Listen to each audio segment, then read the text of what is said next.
Guys, magluto tayo ngayon ng manok. Happy Easter to everybody! Ayan, pwede na tayong kakain ng manok. Kasi ano na siya eh. Tapos na ang ating 40 days na pagpuasap sa mga meat. So ngayon, magluto tayo ng manok. Ayan, meron tayong chicken legs. Yun. Kakain kami ni Kuda ngayon. Sunday ngayon. So happy Easter to everybody. So magwash-wash tayo ng manok.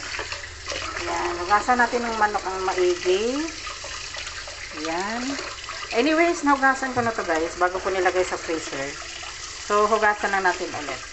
Kasi pipilian ko yung saan sa akin at saka saan yung kay Kuda. Kasi ayaw ko kasi yung parang, alam mo ba yung manok guys na may pula? Wait, pakita ko sa inyo. So, ito yung ganito na may pula sa gilid. Ayaw ko talagang kumain yan. Takot ako kumain.